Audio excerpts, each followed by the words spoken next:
Welcome to Luzerne County Community College's Institutional and Effectiveness and Assessment Repository. This has been produced using a product called Microsoft SharePoint. This tutorial will cover four things. It'll give you an orientation to the home page. It'll help you with starting a new record. It'll show how to edit or update an existing record.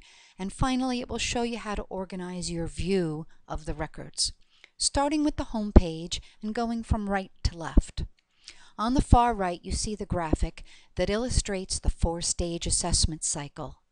In the center, you see the welcome message, and if you scroll down a bit, you're going to see the collected resources that are available for all of the users. On the far left-hand side is our navigation panel.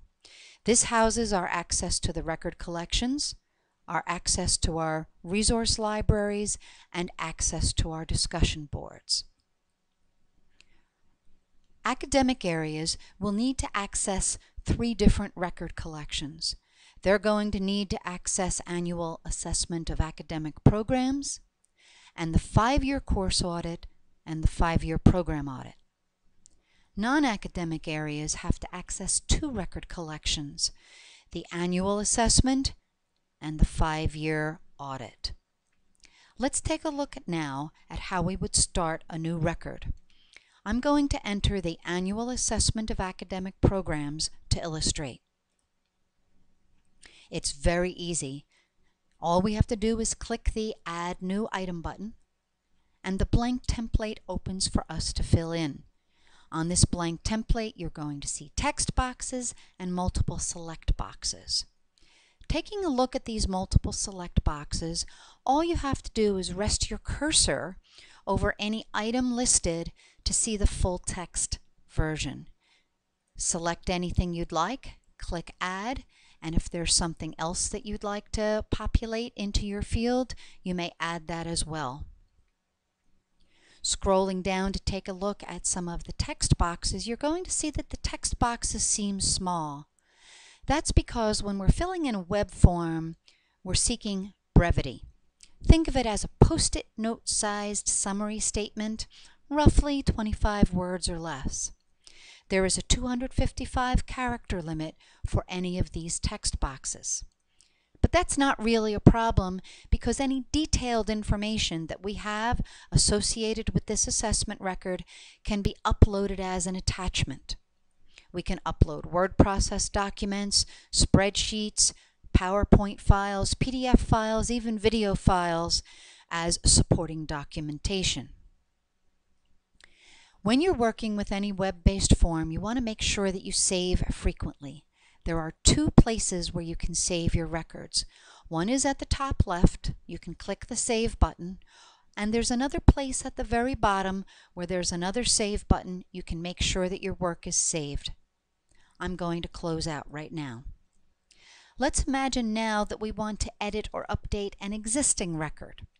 I'm going to enter into Janice Seeley's record. I click on the subject line to open it up again.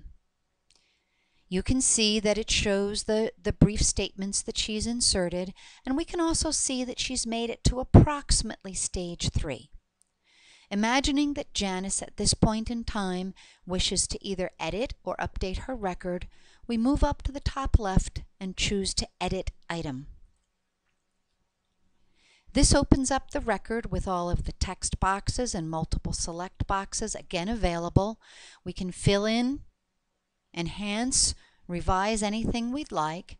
We can also attach any additional files that we think are important, and we can save our record. After we've been working in our SharePoint repository for a while, things may start to seem to be cluttered. There are ways that we can optimize our view of any given record collection. One way in which we might want to do that is to sort or filter by responsible person. If I just rest my cursor over the field header, we can see an arrow pointing down, and we can choose then to sort by the responsible person. I'm imagining I'm Janice Seeley, and I only want to look at the records that I'm directly responsible for.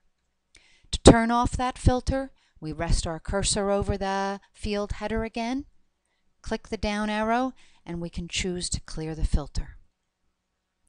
Another way that we may want to organize our view of the records is by academic year.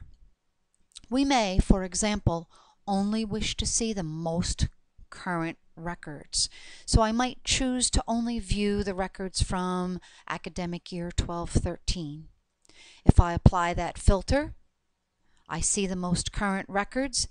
There's less clutter, it's easier for me to work with, and I remove the filter in much the same way. I clear the filter.